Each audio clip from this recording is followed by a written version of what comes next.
Like many people, you will probably have an experience of the divine in your lifetime. It might happen in a moment of prayer or meditation. It could happen in one of those moments where you're looking up at the night sky and you're just overwhelmed by its beauty and majesty. Or it could happen in those quieter, more subtle moments, like a personal exchange with somebody else. However it happens, for most people, when they experience it, they struggle to find words to describe it. Nothing seems adequate to convey how stirring the experience actually is. I think it's experiences like that that can cause people to look at religions with their rules and doctrines as a pale shadow of the thing that they experienced. I imagine that's why more and more people are describing themselves as spiritual, but not religious.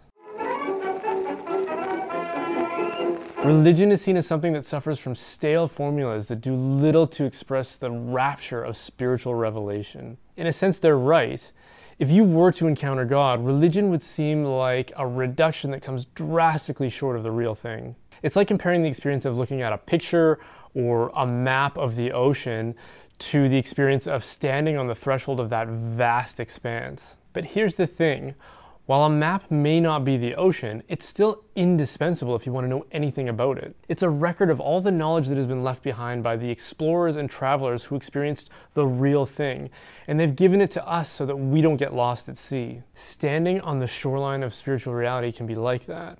The beauty and magnificence of it can implant a desire in us to want to go out into deeper waters, but if we don't know what we're doing, it can be extremely dangerous. All of our experiences in the material life are like that. The world can be a dangerous place, so why would we expect spiritual reality to be any different? Religion is a lot like that. It's not God, and it might seem pedantic and trivial in comparison, just like a map is to the ocean, but it can be vital in helping you navigate your spiritual life. Being spiritual but not religious doesn't mean you're not going to have religious ideas or even doctrines.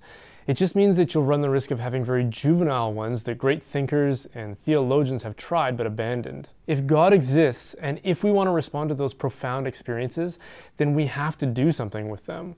We have to try to interpret them and understand what is being asked of us, if anything. The difference between a religious and a non-religious response is a matter of experience and objectivity. On your own, you have very little of either of those things, but in the context of a community or a tradition, you benefit from a collective of knowledge and experiences. Without that collective of knowledge, you're stuck operating within your own narrow perspective and assumptions, and if the divine exists, I imagine it would challenge those assumptions and offer qualities that are surprising and unexpected. If it wasn't, I'd be afraid that it was merely my own invention or a projection of my preferences. Every religion proposes doctrines that will challenge your assumptions and preferences, but in the spiritual but not religious scenario, there's nothing that will force you to do that. There's a much higher risk of picking and choosing ideas and assumptions that will suit your preferences. But what is the likelihood that ultimate reality and the divine will be completely compatible with your preferences? If you are the only one who defines the doctrines of your personal spirituality, then you're not really connecting with anything outside of yourself. You're just worshiping your own assumptions. Good religion will draw your attention out of your own selfish perspective and towards God and a community of people. Being spiritual is something that happens by default. It's an accident of your existence.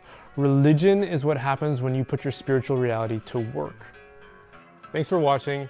We're making videos like this on topics that I find interesting, and hopefully you do too, on a weekly basis. So if you do, then please like and share and follow and subscribe and all that good stuff. And if you do, I promise not to take that for granted.